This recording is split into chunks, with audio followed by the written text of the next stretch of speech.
pengawasan itu pada saat pemuatan di komisi tadi itu untuk membongkar habis tematik RKPD-nya OPD, Pak. Yang sering kali kita luput. Nah, ini ketimpangan pendapatan per kapita kita. Meningkat, ya. Per kapita masyarakat meningkat. Ya. Tapi penyebabnya itu kelompok konglomerat ke atas. Para pengusaha. Data BPS menyebutkan bahwa PDRB per kapita Manggarai ya masih sebesar ini data yang dari tahun 2013 ya. Saya sampai 2020 8,2 juta, lalu 18 naik 11,8 juta, lalu kemudian di 2020 12,5 juta. Ya. Cukup besar. Jadi mengalami ini. Tapi kemudian terjadinya gap. Makanya unit Labuan Bajo, Kecamatan Komodo, infrastruktur tumbuh, tapi angka kemiskinan tumbuh. Makanya saya bilang ini terjadi ketimpangan. Ya, bahasa sederhana begini Pak. Model perencanaan kita hanya mengakomodir kepentingan kelas menengah. Maka ketika ini terjadi, maka yang bawah tidak pernah punya ruang untuk masuk di dalam perencanaan dan anggaran kita. Ini yang harus dibongkar. Ini data. Nah, dari 3 Manggarai perbandingan ini BPS ya. 2020. Manggarai 13, kita di Mabar 12, Manggarai Timur 11. Jadi sedikit. Padahal kita masuk super premium. Itu maksud saya tadi. Super premium, Pak. Bukan prioritas. Kalau Borobudur, Prambanan itu masuk prioritas. Perpres 79-nya kalau kita di Mabar premium, Pak. Levelnya belum premium. Nah, jika ditelaah lebih mendalam dengan membandingkan kontribusi setiap sektor terhadap jumlah penduduk, ya ini. Kontribusi sektor pertanian terhadap PDB Kabupaten maka diperoleh pendapatan per kapita di sektor pertanian hanya 7,13 juta di dari 13 tahun. Saya yakin dan percaya, jika Keraduan sama-sama kita semua dilahir dari rahimnya para petani nelayan. Maka berdosalah kita ketika reses pokoknya kita tidak memperjuangkan ini tadi. Maka rugilah kita sebagai DPR 5 tahun hanya bicara soal kegiatan-kegiatan dan subkegiatan, mengisi kisi-kisi pokir kita. Nanti mohon izin Pak Sekwan, karena validasi pokir itu di dalam SIPD kan di sekretariat di Sekwan. Menurut saya sebelum proses validasi temukan dulu semua anggota. Dari pendekatannya jangan fraksi Pak, pendekatannya damping menurut saya. Sebelum validasi input Pak, karena nanti kan di dalam SIPD begitu validasi input Sekwan kan dikirim ke Bapeda dan kemudian yang akan membagi, memilah usulannya Pak Ketua larinya kemana dan temanya kan gitu. Karena faktanya Pak, DPR di hari ini betul-betul dikerjain Pak, terus dengan SIPD, saya kasih tahu rasanya, dikerjain. Apakah semua sudah pegang password dan sama username? Satu, berkelemahan. Padahal Pusdatin Kemendagri mengatakan password username itu rahasia, very rahasia Pak, hanya Anda yang tahu. Walaupun sama-sama satu partai ini tidak tahu usulan apa dia tak tahu. Makanya saya bilang kalau ada DPRD senang pokirnya itu dipagu, maka DPRD itu adalah DPR yang kalah 10-0. Ya, baca Permendagri 70, 90, ya, Kepmen 050 tidak dan tak terbatas karena yang kita usulkan tuh main dulu program Pak. Makanya kuncinya rebut dulu RKPD-nya, baru rebut resesnya, kan begitu Pak. Pokirnya. Kita ini kan kebalik Pak. RKPD-nya tidak diapa-apain, tiba-tiba rebutin resesnya. Mana pokir saya? Oh dicoret, oh tidak diteruskan validasinya sampai ke Bapeda. Akhirnya tabrak lari antara urusan satu dengan satu. Kalau di sini Pak, kita lakukan ada manipulasi dulu. Sebelum validasi input, ketemu dulu. Hari ini arah kebijakan isu strategisnya kita kemana Pak? Jadi seluruh 30 orang anggota DPRD tahu dulu isu strategisnya daerah, isu strategis. Bisa 1 kemiskinan, ya. Ini saya baca tadi 2 stunting, ya. 3 pengangguran terbuka, 4 ketimpangan. Ini yang hari ini di Manggarai Barat. Ada 4 isu strategis: kemiskinan, isu stunting, pengangguran terbuka, dan ketimpangan antar wilayah. Lalu ini komisi 1, K2, K3, silakan. Ini fungsinya lembaga yang mengawal isu-isu strategi ini sesuai dengan kewenangan akademia. Mitranya mana? Harus dibagi dulu, Pak. Kalau ini kita tidak lakukan, yang terjadi apa? Kita meraba-raba. Pak Ketua itu kira-kira saya mau sudah nama. Paling nanti kan beliau bisa angkat telepon Pak Bupati, EB1 Nekrabo, tolong amankan. Pak sudah jadi jamaah, itu rawan. Kakak-kakak bisa masuk, Pak. Tapi kalau kita kuasai isu strategis, lalu kemudian kita masuk kepada rumusan, nanti DPRD lah yang kemudian merumuskan arah kebijakan sampai turun namanya program strategis daerahnya apa. Itu harus muncul dari DPRD, sehingga pada proses resesnya bapak-bapak, ya ini pokir ketemu dengan musrena nanti, resesnya itu sudah harus tematik. Selama ini kan pernah tematik gak? Ya, bapak-bapak reses seperti penjual obat turun. Ya. Tidak ada tematik. Ya iya kan, fakta ini. Banyak minyak urut soalnya. Dikerau. Ya, ya. Harusnya kan ketika turun ke kecamatan dapil berdasarkan isu existing di kecamatan Komodo atau kecamatan Bela, kecamatan Lembor misalnya begitu, Kubus misalnya, kan masing-masing problemnya sudah ada. Dan tematik misalnya di kecamatan Kubus, tematik menyelesaikan persoalan stunting misalnya, atau menyelesaikan persoalan gagal panen, ada tematik pembangunannya. Untuk apa? Dalam hal nanti begitu rumusan arah kebijakan itu ketemu dengan program strategis. Inilah proses awal untuk mewujudkan APBD itu yang mandi kolom program, sehingga uang itu mengikuti program. Reses tadi itu dengan tematik akan memunculkan program tematik di kecamatan itu, di dapilnya Bapak itu. Sekarang kan tidak, Pak. Bapak-bapak dorong reses seperti pemadam kebakaran dan Satpol PP akhirnya. Semua diusul di situ.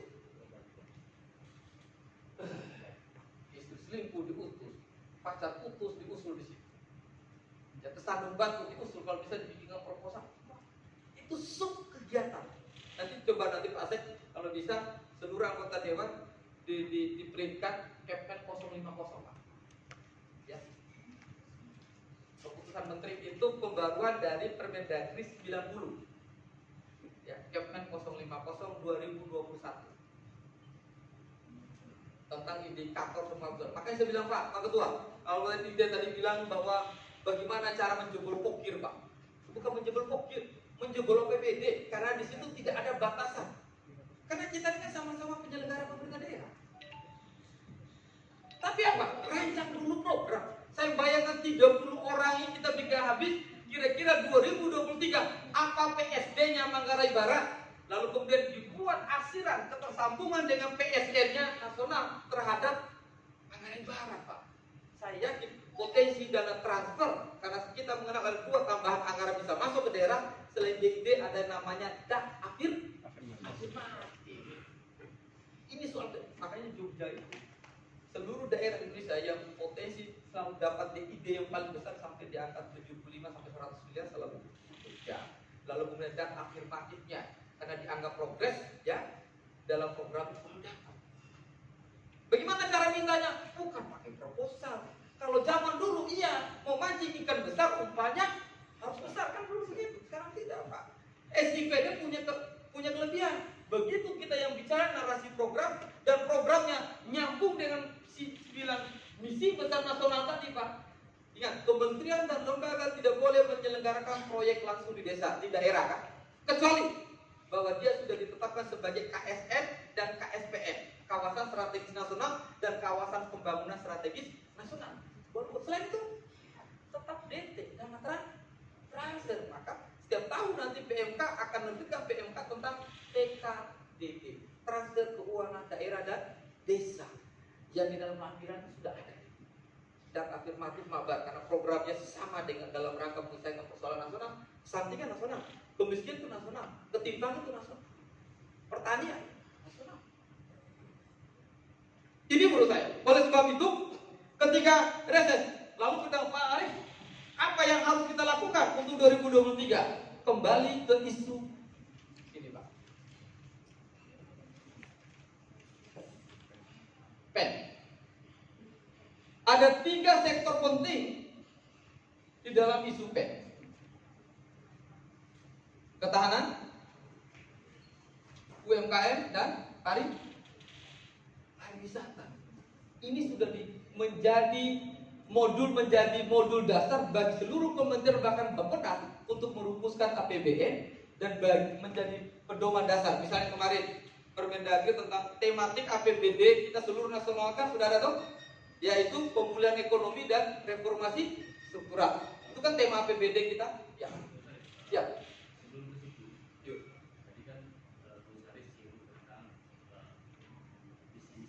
Ya. Ya. Kalau dalam bahasa pemenang itu, jadi tidak ada visi misi selain visi misi 4 pemenang. Betul. Pakat. Kaitkan dengan tidak ada kota tentang pagu reses misalnya. Ya. Kalau kami mengusulkan pokir kami misalnya berdasarkan reses tadi itu, lalu bisa berpotensi untuk kemudian menimbulkan visi misi baru. Sementara rumusan baku kita, the winner take all, ya, tidak ada visi misi dan visi misi 4 kekuatan. Nah, karena itu dalam RPJMD itu sudah dibatasi, ada fase-fase yang disiapkan di situ, dan ya kami yang di lembaga legislatif sebagai bagian dari penyelenggara pemerintah, ya mau tidak mau harus menyesuaikan. Nah, bagaimana mungkin misalnya kita mengusulkan pokir berdasarkan hasil reses hasil survei kita sebesar-besarnya sesuai dengan yang kita inginkan, sementara di RPJMD, di visi misi bupati dan wakil bupati terpilih ada batasan-batasan yang mereka sudah buat. Nah, bagaimana mensiasati itu? Ya, baik, terima kasih Pak Wakil Ketua.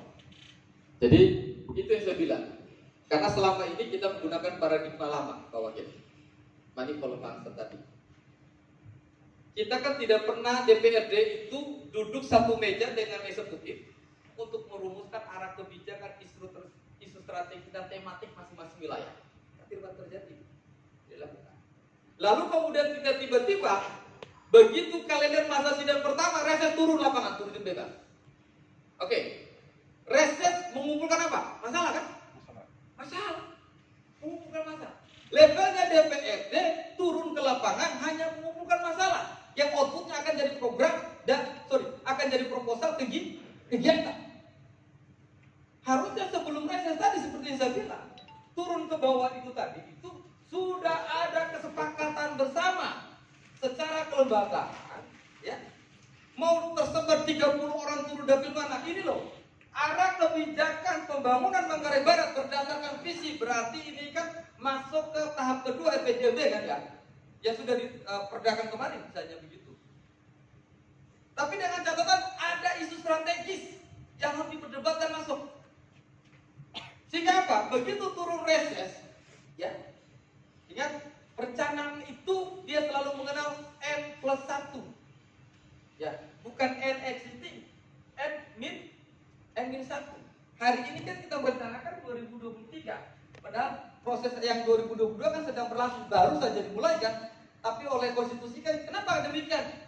Supaya ada proses analisis tentang terjadinya kegagalan, keberhasilan, ya, tingkat capaian tadi itu. Oleh sebab itu, untuk mensiasat ini bukan siasat sebenarnya. Kalau istilah kita itu kan proses bagaimana menyelaraskan antara DPRD sebagai lembaga politik, ya, yang mengesahkan APBD, tetapi kemudian diperkuat lagi, bukan hanya mengesahkan APBD, tapi pada saat penguatan legitimasi arah kebijakan dan program strategis daerah.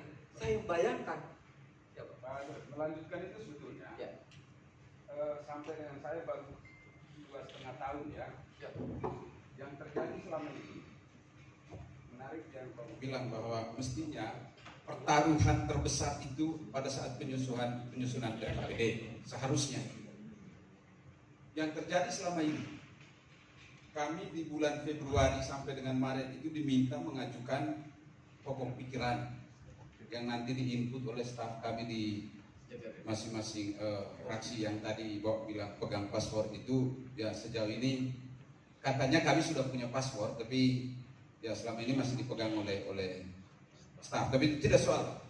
Tapi bahwa proses yang terjadi hanya itu, kami diminta menyampaikan pokir. Pertanyaannya, di mana kesempatannya yang Bapak bilang tadi komisi mempertanyakan, mendalami dan sebagainya sampai pada merumuskan program-program dari hasil pembahasan bersama DPRD itu masuk di RKPD. Karena yang terjadi selama ini, kami tiba-tiba dikirimi nota pengantar bahwa kita masuk pada pembahasan APBD perubahan. Lalu kita diajarkan, diberitahu bahwa yang namanya APBD itu harus mengikuti RKPD. Tetapi lagi-lagi pertanyaan, di mana kesempatannya dan bagaimana mekanismenya DPRD ada bersama pemerintah mendiskusikan sampai memutuskan secara bersama ini loh rencana kegiatan pemerintah daerah yang dalam bentuk RKPD tadi. Lalu itu satu. Lalu pertanyaan sederhana yang kedua masih belum dijelaskan dari cara yang ketiga pemerintah mengalahkan DPRD. Kan baru tadi. Ya. Jadi baru sampai yang kedua tadi administrasi. Oh iya. Terima kasih Radwa. Jadi punya dia belum penasaran bagaimana. Cara ketiga yaitu dengan anggaran, dengan perencanaan anggaran. Yang hari ini kita selesaikan itu cara. Yang Bapak Turhati itu cara. Ketiga, teknokrasi, administrasi, dan perencanaan anggaran. Ya, kita hanya ketemu di Banggar tuh hanya segelintir orang. Ya, ya begitu. Ya sudah utusan fraksi, utusan komisi masuk ketemu di sana hanya pimpinan. Ya, yang kemudian isi pimpinan itu kita tidak tahu. Ya, apakah dia memperjuangkan anggota komisinya, memperjuangkan anggota fraksi kan kita tidak tahu. diri sendiri. Oh iya dong. Lah iya kan Pak. Kalau semua aman. Kalau betul apa? Gimana Pak Ketua? Itu cara. Baik Pak. Jadi begini. Oh baik. Siap. Baik. Pak Rika, saya dulu dari Pak. Ini inklusif Pak. Jadi penyampaian materi dari Pak Sarif ini menurut saya luar biasa, runut, ya. Oleh karena itu saya berharap teman-teman sekalian berikan kesempatan dulu kepada Pak Sarif supaya tidak terpotong dia punya cara ini penyampaian materi. Habis itu nanti baru kita sampaikan pertanyaan-pertanyaan. Sayang nanti kalau penyampaian materi dari Pak Sarif ini terpotong. Terima kasih Pak Sarif. Terima kasih. Setuju. Baik. Ya. Jadi ini momen. Terima kasih. Ini momen karena bapak-bapak mereka kan ini mau masuk musrembang tuh, ini kan musrembang kecamatan. Jadwalnya kapan? Februari. Reses ini sudah selesai? Belum. Ini kesempatan Pak. Pulang dari sini, Pak Sekwan tolong jadwalkan masing-masing komisi ya untuk mengundang masing-masing OPD sebelum reses untuk membuat tematik. Bila paling tidak saya besok bisa lihat di Facebook tematiknya resesnya Pak Ketua, minimal di spanduknya itu sudah punya. Dari mana tematik itu? Dari paparannya mitranya soal rumusan rancangan teknokratiknya RKPD-nya OPD mereka. Kan rencana kerja pemerintah desa daerah itu kan akumulasi dari rencanya OPD kan. Lalu divalidasi, disinkronisasi oleh TAPD dan Bapeda dan Sekda kan. Jenderalnya atas arahan kepala daerah atau bupati. Kapan waktunya? Ini momen tepat. Kalau di Jogja sudah selesai resesnya Pak. Nah hari ini saya lagi dampingi proses untuk melakukan metrik terhadap kegiatan mereka dengan tematik program. Jadi nanti kalau selesai hasil reses dengan tematik Pak, langkah selanjutnya jangan langsung diinput proposal, bukan begitu Pak. Ini teknik banget ini. Ya, jadi teknokrasi dilawan teknokrasi, administrasi dilawan dengan administrasi, perencanaan dilawan dengan kekuasaan politik anggaran. Nah, maka ini reses tematik. Lalu kemudian selesai hari reses ini 30 orang tadi itu dikumpulkan dibuat metrik. Ini program, kegiatannya, ini pengusulnya siapa? Kalau mau ditambahkan lokusnya, wilayahnya di mana? Di metrik gini, Pak. Supaya clear dulu di antara kita. Karena di sini kan tidak bicara uang, Pak. Kan tidak bicara nominal. Reses pokir itu tidak bicara nominal. Maka merugilah DPRD, tidak diajak bicara program, tiba-tiba mengusulkan diri bicara nominal. Rugi, Pak. Bapak cuma dikasih PL 50 juta, 100 juta, jalan usaha tani, sampan, perang. Dan Bapaknya senang muda. Terima kasih Bapak, terima kasih Kepala Dinas. Saya sudah dikasihkan di kegiatan.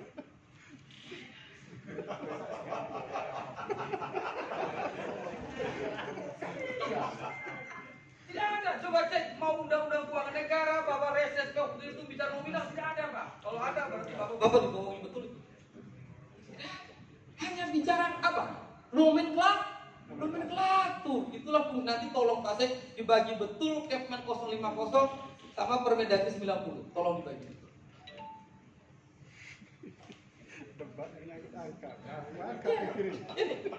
Ini misalnya program strategisnya.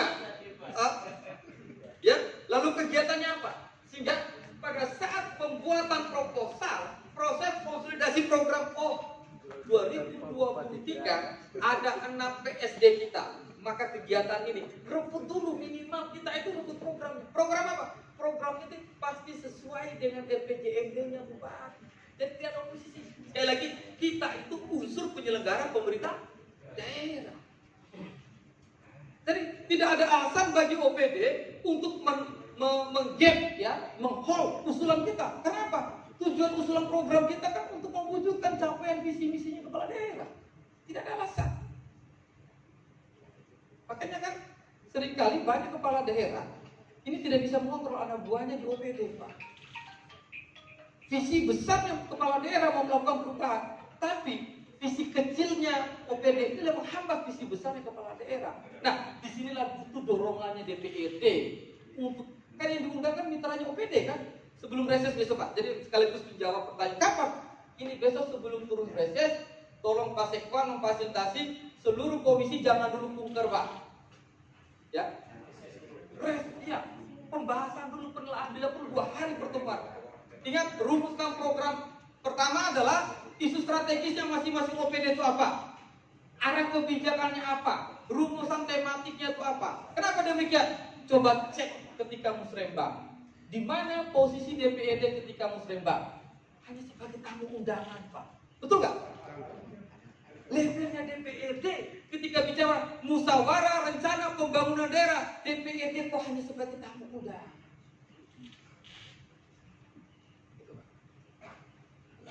Tidak ada harkat dan kewibawaan DPRD ketika musrembang cam, ya, suruh ke dapil. Pak Arif, ini posisi ini salahnya di mana? Menurut saya adalah soal tadi Pak, kalau secara demokrasinya, administrasinya tadi menerjemahkan ulang lagi perda tentang tata tertib DPRD. Makanya di Jogja sini Pak, saya ikut kota Jogja, saya dampingi sebagai tim pakar. Bahkan saya bikin namanya perda tentang tata cara perencanaan pembangunan daerah, perda tentang evaluasi penyelenggaraan keuangan daerah. Itu inisiatifnya DPRD. Ingat, eksekutif itu Pak sudah punya kalender time schedule perencanaan anggaran. DPRD punya nggak? Nggak punya. Nanti saya siap bantu Pak. Nanti izin Pak Ketua, Pak Wakil, saya siap support. Nanti kalau mau butuh analisa saya siap support dari jauh. Ya. Cara yang kedua, rumah tatip yang kedua, bikin renjanya DPRD. Itu perintahnya siapa? Perintah PP 12. Kalau saya lupa, bab 8 apa bab 12 itu. Di sana dikatakan DPRD harus menyusun rencana kerja DPRD. Rencana kerja DPRD adalah hasil kesepakatan oleh masing-masing komisi dan alat kelengkapan DPRD. Itu klaim Pak. PP 12 soal tatip. Itu diatur. Tapi Pak, silakan tadi. Yuk. Baik. Baik, terima kasih Pak. Ini menarik. Persoalan saya baru 2,5 tahun di DPRD Manggarai Barat.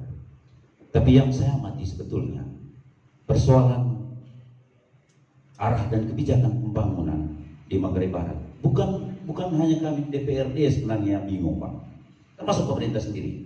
Apa buktinya? Kebetulan baru-baru ini saya ada di Komisi 3 Pak. Baru-baru ini kami ada rapat kerja dengan pemerintah. Kita minta kepada OPD untuk mempresentasikan rencana strategis OPD-nya untuk mengejar target PAD yang sudah ditetapkan di dalam APBD. Tetapi jawabannya apa? Pada kesempatan ini Pak, kami belum bisa sampaikan. Apa alasannya? Alasannya juga mereka bingung karena itu angka yang di dropping dari T4TP dari TAPD. Angka yang di dropping Pak. OPD sendiri juga bingung. Itu sangat penting. Kami sangat berterima kasih sekali presentasi yang disampaikan pada kesempatan ini. Karena itu pertanyaannya begini Pak. Sebetulnya langkah yang harus diambil oleh DPRD itu seperti apa Pak? Agar angka target PAD itu tidak sekedar angka, tetapi memang punya landasan untuk bisa dicapai. Itu satu Pak. Yang kedua, soal posisi sektor pertanian, perkebunan, dan perikanan atau nelayan. Memang Pak, kalau dilihat daripada angka sumbangannya terhadap PDRB Kabupaten Manggarai Barat, sektor itu sangat besar Pak. Tetapi yang terjadi di Manggarai Barat terhipnotis dengan posisi sebagai super premium itu tadi. Pertanyaan lanjutannya Pak, begini. APBD ini kan sebelum disahkan Pak, itu diasistensi. Di mana peran daripada tim asistensi itu untuk melihat arah kebijakan strategis pembangunan Kabupaten Manggarai Barat yang salah satu indikatornya di APBD itu Pak? Ataukah tim asistensi provinsi misalnya hanya sekedar lihat angka? Saya mohon penjelasan Pak. Saya kembalikan. Terima kasih. Saya mulai dari terakhir. Fungsi gubernur sebagai wakil pemerintah pusat di pasal 91 sampai 101 Undang-Undang 23, Bapak Gubernur adalah wakil pemerintah pusat melakukan tadi verifikasi, asistensi, sinkronisasi atas seluruh perencanaan dan anggaran yang kabupaten kota di wilayah jurisdiksinya. Dia itu di dalam Undang-Undang 23 kewenangannya itu. Tapi di sana tidak dikatakan gubernur Pak pada saat asistensi dia tidak bisa membatalkan usulannya daerah karena otonomi itu ada di kabupaten paling kuat. Dia hanya memberikan rambu ini melanggar atau tidak.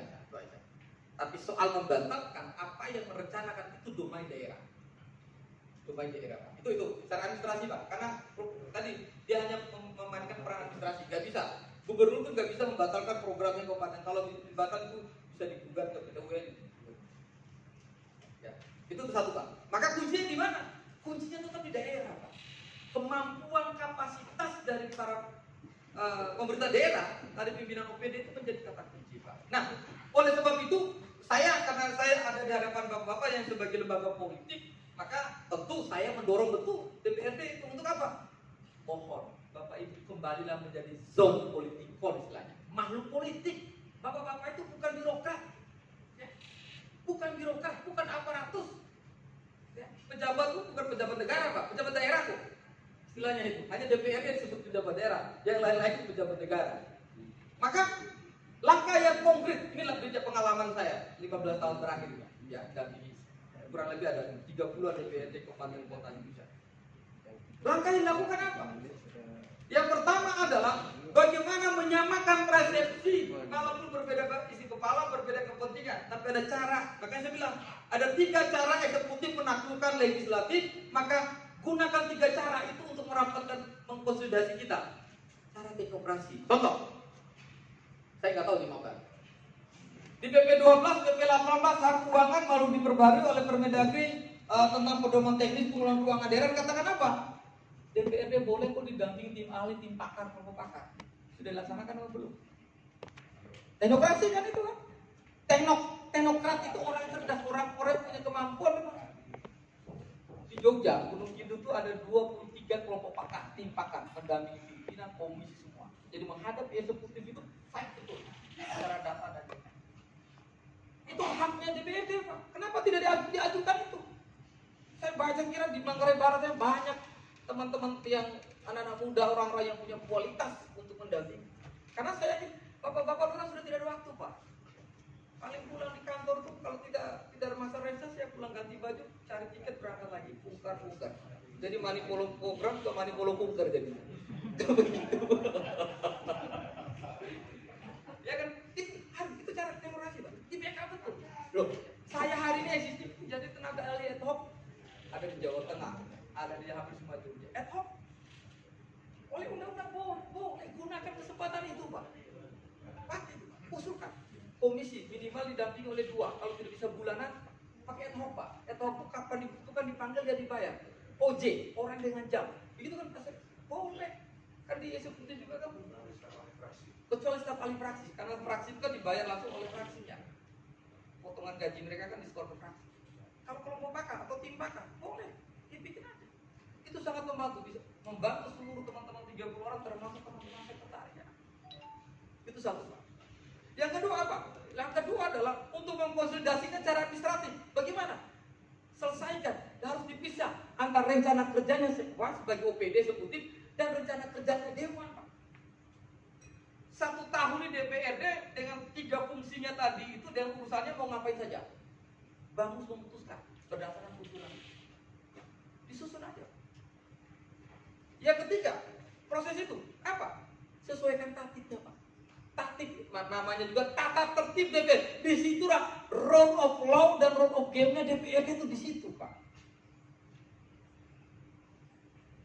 3 langkah politik itu saya kira, strategis. Ini bukan dalam rangka membangun lawan oposisi, bukan, Pak. Ini dalam rangka, ingat, DPRD unsur penyelenggara pemerintah daerah, maka kerjanya untuk mewujudkan visi misinya kepala daerah, pasti. Ini saya lanjutkan ke sini, Pak. Bagaimana melihat ini saya bilang tadi saya singgung. Ini 2021, saya ambil sampel APBD-nya. Pendapatan asli daerah 100 ini 270, sorry. Benar ya? Ya benar, 270. Pajaknya 68, ya. Pendapatan transfer sekian, pokoknya ini total. Coba lihat, berapa belanja operasi kita? Sekarang kan sudah tidak mengenal belanja langsung dan tidak langsung kan? Belanja berapa operasinya? 876 miliar, Pak. Ini yang disinggung oleh Pak Ketua tadi. Kita APBD kita tuh masih zaman kuno, Pak. Orangnya milenial, tapi APBD-nya kolonial. Masih money follow concept. Mohon maaf, saya harus terbuka juga biar kita nanti bagaimana strategi jadi. Belanja pegawai 338, belanja barang dan jasa sekian, Pak. Baik aja. Ini kan belanja habis pakai untuk kebutuhan internal. Bagaimana mungkin dengan struktur APBD ini menyelesaikan kemiskinan petani, menyelesaikan ketimpangan antar kecamatan, antar wilayah tadi?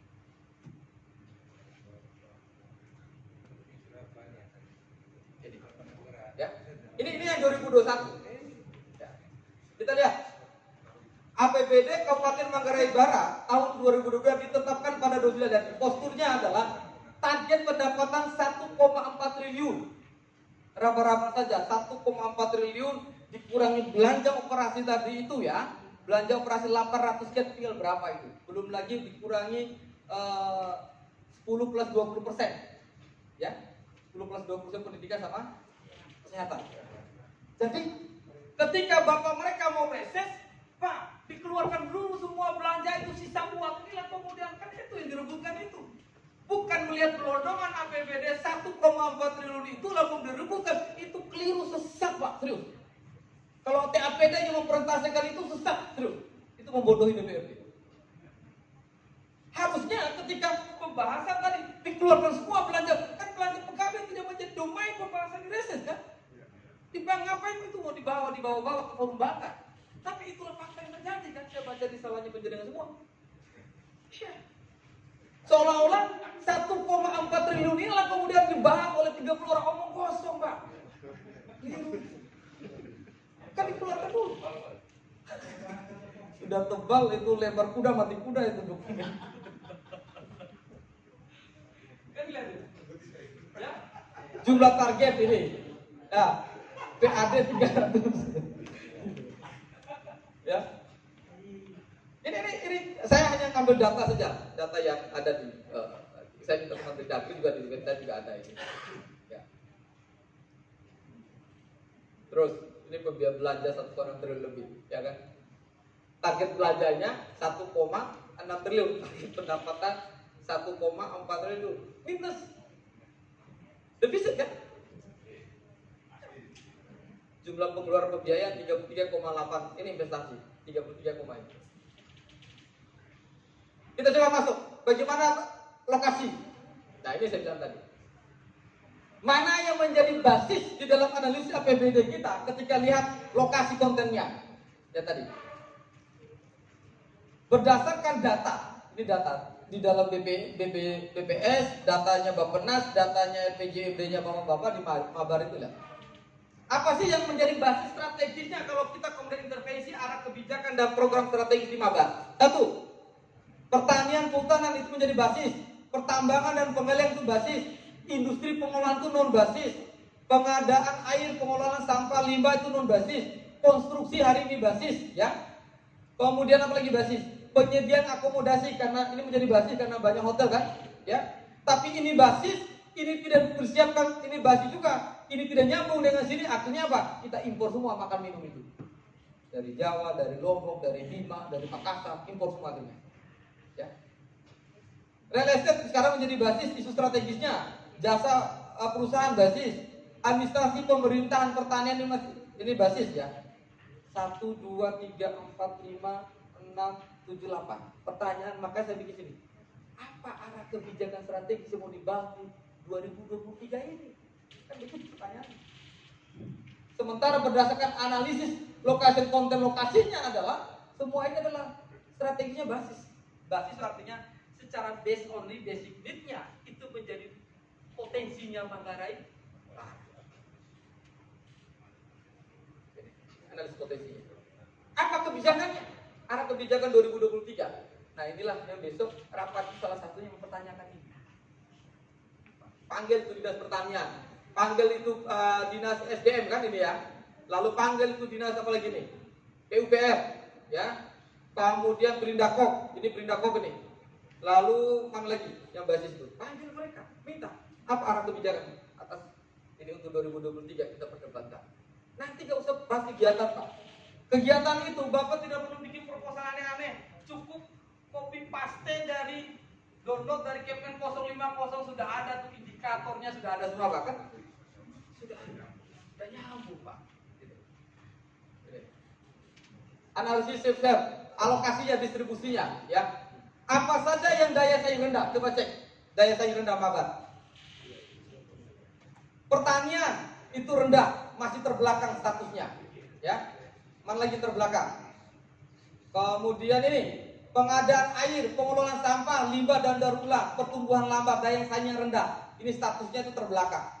Mana lagi? Nah, ini nanti Pak, itu dibawa pada saat pembahasan dengan mitra OPD supaya mereka terbuka. Statusnya sudah rendah, kok program kegiatan yang mereka rancang tidak dalam rangka menaikkan ini statusnya berkembang atau progres? Iya, tidak kok. Oke, ini beberapa contoh ya. Ini data dari saya ambil dari BP4D Kabupaten Manggarai Barat. Sektor APBD berdasarkan analisis kinerja lanjutan tadi itu yang rendah. Terbelakang ini. Oke. Nah, itu saya kira Bapak Ibu semua, kita nanti lanjut sesi saya karena ini ada masih nyambung, tapi ini nanti akan membedah soal dampak Undang-Undang Cipta Kerja terhadap kewenangan pemerintah daerah. Apa saja yang perlu dipersiapkan daerah. Saya kira itu. Terima kasih dan mau komentar sedikit. siap. Ya baik, terima kasih waktu dan kesempatan yang diberikan. Tentu materi pagi hari ini bagi saya ini materi yang sangat berharga. Ya, saya membayangkan di antara kami ini kakak ada yang 4 periode, 3 periode, 2 periode. Kalau saya dan Pak Inu ini masih periode pertama, dan kalau dihitung kita mendapatkan materi BEM teknik baru yang ketiga setelah jadi materi baru. Saya membayangkan berhadapan dengan pemerintah yang